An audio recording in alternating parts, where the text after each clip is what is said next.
Vaheguru Ji Ka Khalsa, Vaheguru Ji Ki Fateh.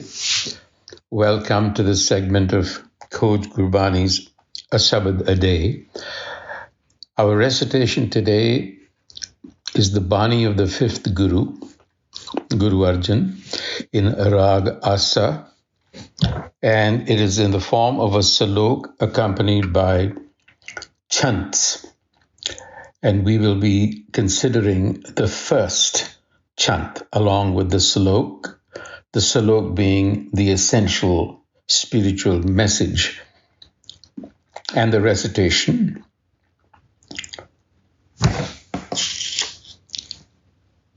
Asa Mahalla Panjama Salok Ban ban Phirati Khojati Hari Bah Avgahe Nanak Pete Sad Jab Har Paya Man Mahe. That's the salok, followed by the first chant.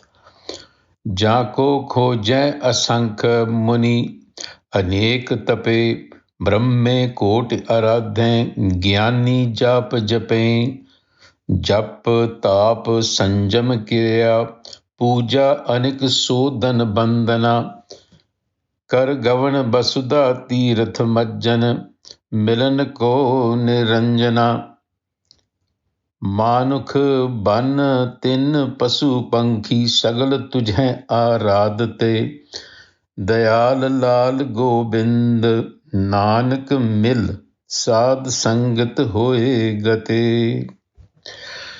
So the salok speaks of the fact that humanity wanders around from place to place, or even wanders within the mind. Ban ban Phirati Khojati. Ban, in ordinary parlance, means a forest, a jungle, signifying the fact that we are really lost in a jungle, mental, mind, and that we are constantly seeking. Hari boh avgai. Hari, it gives up, it gets tired, treading all over the place because it can't seem to find what it is looking for. And then the Guru, the second line of the salok, clarifies exactly what is the object of this search. Nanak pete sad jab. When you surrender to the sad, har paya man mahe. So the object of the search is the har, derived from both Hari and Har, as in Siva, universal consciousness. Nanak pete sad jab. So when you surrender to the sad, so the question is, who or what is the sad? The word sad comes from siddh, to perfect something, to manifest something. And it denotes, in Gurbani, it more often than not denotes the Guru principle, the principle of knowledge.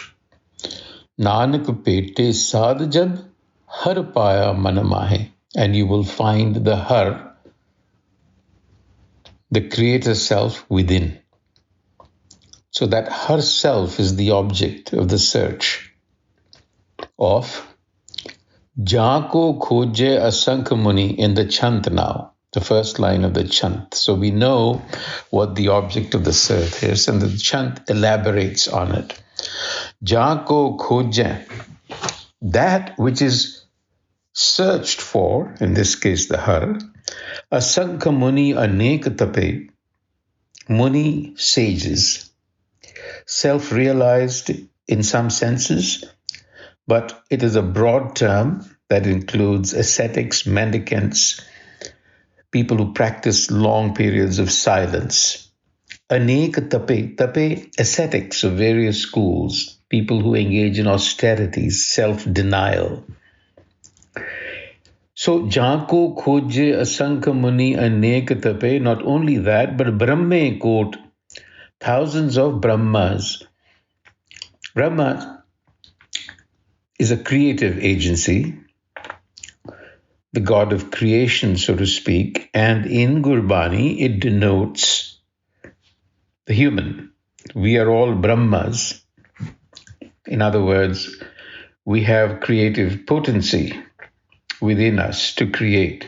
So, Jako khoje asankha muni anek tape brahme kot gyani jap jape, and there are many scholars who do jap jape, recite many a mantras. So you see, the Guru is giving us an idea of the existing framework for all these seekers practicing different things.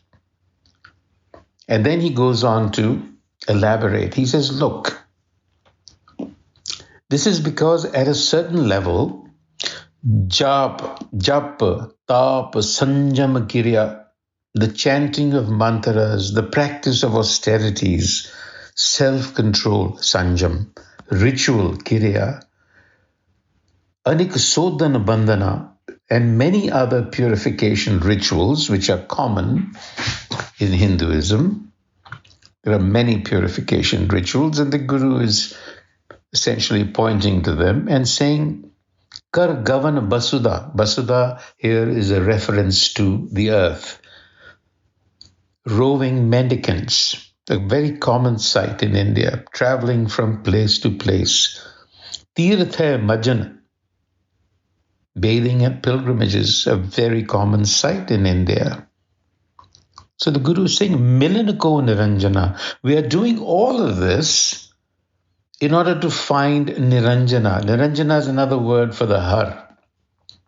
Niranjan means one that is not touched or blackened, if you will, by the material world. In other words, immaterial, immaculate, the unblemished, the unmanifest, Har. And then the Guru goes on to say, look, we are all Manuk, Ban, Tin, Pasu, Pankhi. Manuk, a manas, one who possesses a mind. Ban, Tin, Pasu, Pankhi, the forest, the blade of grass, animals, birds. Sagal tujhe aradate. They all worship you. How do they do that? By moving in accordance with the established system of this living system that we call the universe. They move in accordance with the governance of this system. They don't violate it. And Guru Ramdas says, or Guru Arjan rather says, Dayal Lal Govind. Compassionate and a jewel is the Govind. Govind, an epithet that we use for Krishna, but here it signifies the Har. It's an attribute of the Har as a protector, as a giver. So the Govind is compassionate and merciful, and it also represents the quality of oneness in Gurbani. Nanak mil. Nanak is saying, mil, go connect. Sad Sangati, that sad we spoke about. Do Sangati, associate with that sad. Hoye gate, and you will find liberation. So, I had said that the sad more often than not implies the Guru, the Satguru. So the Satgur in Gurbani is the immanent inner voice. And to give it the fullest expression is what we have to do. The Satgur is the mediating agency, if you will, the transforming agency, the true enlightener that gives us or enables or trains the mind to perceive the universe, which is Har again, because Har means everything, not through the senses, but through intuitive insight. It is intuitive awareness. Because if you see all of these rituals and all of these functions that have been mentioned are external, they are dependent on the senses. But the Guru is saying, no, you need to tap the Satgur that is within you in order to develop intuitive awareness of the Har. Until the next time, Vaheguru Ji Ka Khalsa, Vaheguru Ji Ki Fateh.